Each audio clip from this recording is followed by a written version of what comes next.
విశాఖపట్నం నగర వాసులకు ట్రాఫిక్ సమస్యల నుండి ఉపశమనం కల్పించాలనే ఉద్దేశంతో ఆశ్రమ్ అనే యాప్ ను అందుబాటులోకి తీసుకొచ్చామని రాష్ట్ర హోంమంత్రి వంగలపూడి అనిత అన్నారు. అందరికీ నమస్కారం.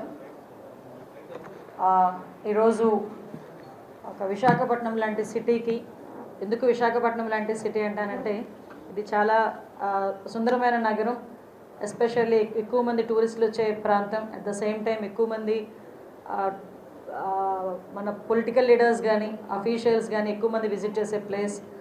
గవర్నమెంట్ ప్రోగ్రామ్స్ ఏదైనా కూడా వైజాగ్లో చేయాలి అనుకునే పరిస్థితుల నుంచి ఎస్పెషల్లీ అటువంటి సిచ్యువేషన్లో వైజాగ్ ప్రజలు ఎదుర్కొంటున్న కొన్ని ట్రాఫిక్ సమస్యలను బేస్ చేసుకొని ఆ ట్రాఫిక్ సమస్యలు లేకుండా ఇన్ టైంలో వాళ్ళ వర్క్ ప్లేసెస్కి వెళ్ళేదానికి గవర్నమెంట్ నుంచి అదేవిధంగా పోలీస్ డిపార్ట్మెంట్ నుంచి కూడా ఒక మంచి యాప్ రావాలి, ఒక మంచి అంటే టెక్నాలజీని బేస్ చేసుకొని ఒక యాప్ రావాలి, వాళ్ళకంటే పబ్లిక్ ఫ్రెండ్లీ యాప్ లాంటిది ఒకటి క్రియేట్ చేయాలని ఒక ఆలోచనతో ఈరోజు ప్రత్యేకంగా అస్త్రం అని చెప్పి ఒక యాప్ని ఈరోజు క్రియేట్ చేయడమే కాకుండా ఇది ఫస్ట్ టైం ఈరోజు మనకి మన ఆంధ్రప్రదేశ్ రాష్ట్రంలో ఏ నగరంలో లేనట్టుగా కూడా పబ్లిక్ యూసేజ్ చేసుకునే విధంగా కూడా ఈ యాప్ని డెవలప్ చేసి ఈరోజు లాంచింగ్కి ఈరోజు నన్ను ఇక్కడికి ఆహ్వానించడం జరిగింది.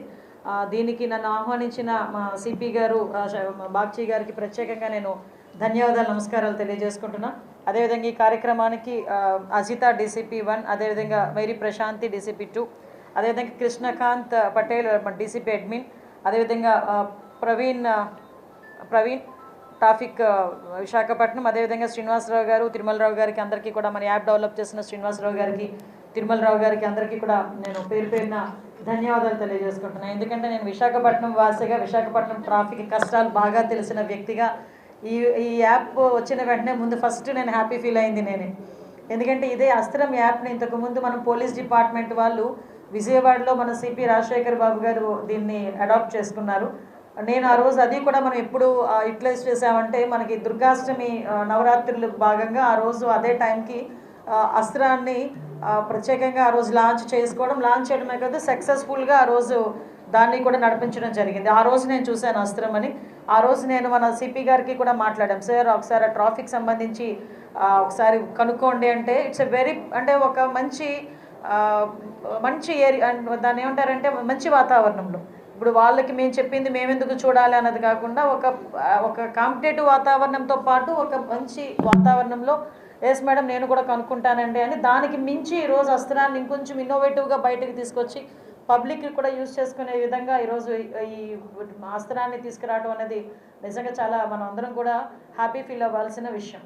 ఎందుకంటే నేను పర్టికులర్గా ప్రతిరోజు కూడా మనకి కంట్రోల్ రూమ్లో కూర్చొని నేను చెక్ చేసుకునేదాన్ని. మనకి నవరాత్రులు జరిగేటప్పుడు వాళ్ళు ఎంత డీటెయిల్గా ఇప్పుడు ఏదైతే డీటెయిల్గా మనం చేసామో అంటే కొన్ని హాట్స్పాట్స్ ఉంటాయి, ఆ హాట్స్పాట్స్లో ఏ టైంలో ఎంతమంది ట్రాఫిక్ జామ్ అవుతుంది, ఎంత టైం మూవ్మెంట్కి ఎంత టైం పడుతుంది, ఎవ్రీథింగ్ అక్కడ నుంచి ట్రాఫిక్ పోలీస్కి డైరెక్ట్గా కంట్రోల్ బోర్డ్ నుంచి ఇన్ఫర్మేషన్ వాళ్ళకి వెళ్ళటం. సో ఈ వెంటనే వాళ్ళు ఇనిషియేషన్ తీసుకొని ఇమీడియట్గా అక్కడ ట్రాఫిక్ క్లియర్ చేసుకోవడానికి కొంచెం వాళ్ళు కూడా ఓన్ డెసిషన్స్ తీసుకునే దానికి కూడా ఒక ఆస్కారం ఉన్న పరిస్థితి. సో అది నుంచి ఈరోజు విశాఖపట్నంలోని ట్రాఫిక్ అనేది ఎలా ఉంటుందంటే ఫర్ ఎగ్జాంపుల్ నేను పాయకరావుపేట ఎమ్మెల్యేని కదా. సో పాయకరావుపేట నుంచి వైజాగ్ రావాలి అనుకుంటే నా జర్నీ పాయకరావుపేట నుంచి కూర్మన్పాలెం వచ్చే వరకు నేను 1 గంటలో వచ్చేస్తాను. కూర్మన్పాలెం నుంచి సిటీలోకి రావడానికి నాకు 1 గంట పడుతుంది. సో ఓవరాల్గా 2.5 hours పడుతుంది.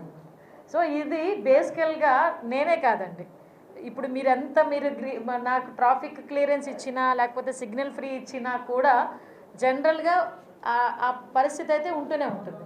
సో నేను చాలా సందర్భాల్లో దీన్ని నేనే కాదు మీరు కూడా ఫేస్ చేసిన సందర్భాలు ఉంటాయి. ఎక్కడో అక్కడ ఏదో ఇన్సిడెంట్ జరుగుతుంది, ఇన్సిడెంట్కి ఇమీడియట్గా మీ పై వాళ్ళు వెళ్ళమంటారు, మీరేమో ట్రాఫిక్ కదలదు, ఎన్ని తిట్టుకుంటారు. సో ఇది చాలా పెద్ద టాస్క్. మళ్ళీ విషయం ఏంటంటే ఒక్కొక్కసారి సీఎం గారు వస్తుంటారు, PM గారు వస్తుంటారు, మినిస్టర్స్ వస్తుంటారు, లేదంటే కొన్ని ఈవెంట్స్ జరుగుతాయి, కొన్ని కాన్సర్ట్స్ జరుగుతాయి. టూరిస్ట్ ప్లేస్ లాగా ఇది ఒక ఇన్నోవేటివ్ ప్లేస్ ఇది. So happening city. మళ్ళీ ట్రాఫిక్కి సంబంధించి ఇన్ఫర్మేషన్ లేకపోతే జనాలందరూ ఇబ్బంది పడతారు. మనకి కూడా కొన్ని హాట్స్పాట్స్ ఉన్నాయి, గాజువాక, కూర్మనపాలెం, NAD జంక్షన్, సీతమ్మధార, మనకి మళ్ళీ మద్దెలపాలెం దగ్గర నుంచి మళ్ళీ ఎండాడ అటువైపు వరకు మనకు ఉంటుంది. ఇటు జగదాంబ అయితే మనం అది మనం చూసుకోలేము అన్నమాట, అంత మరీ ఎక్కువగా ఉండే పరిస్థితి ఉంటుంది. సో ఏ టైమింగ్స్లో ఉంటాయి.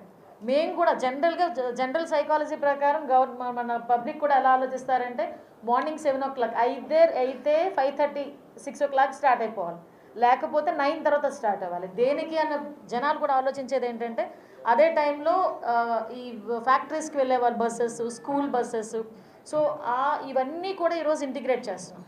ఈరోజు అస్త్రం యాప్ ద్వారా ఇందాక ఆయన చెప్పేటప్పుడు మనం అబ్జర్వ్ చేసుకుంటే ఒక క్యాలెండర్ ఇష్యూ చేస్తారు ఈ 3 monthsలో. ఆ 3 monthsలో క్యాలెండర్ కూడా ఏంటంటే వీళ్ళు పైలట్ ప్రాజెక్ట్ కింద తీసుకొని ఆ 3 monthsలో వాళ్ళు కూడా ఏం చేస్తారంటే ఏ ఏరియాస్లో ఎంత టైంలో ఎంతమంది ట్రాఫిక్లో ఇరుక్కోవడం కదా, ట్రాఫిక్లో నిలబడుతున్నారు ఒక సిగ్నల్ దగ్గర, దాని మూమెంట్ అయ్యేదానికి ఎంత టైం పడుతుంది. సో ఎప్పుడైతే మనకి ట్రాకింగ్ వచ్చిందో ఆటోమేటిక్గా మీరు యాజ్ యూజువల్గా 3 months తర్వాత పబ్లిక్ కూడా యూస్ చేసే టైంకి ఆటోమేటిక్గా రేపు పొద్దున మీకు కూడా ఈ టైం ఇందులోని ట్రాఫిక్ ఎక్కువగా ఉంది ఈ మూమెంట్లో ఈ రోడ్లో, సో మీరు ఎనదర్ రోడ్ తీసుకోవచ్చు, ఇంకొక రోడ్ కూడా చెప్పే పరిస్థితి ఉంటుంది.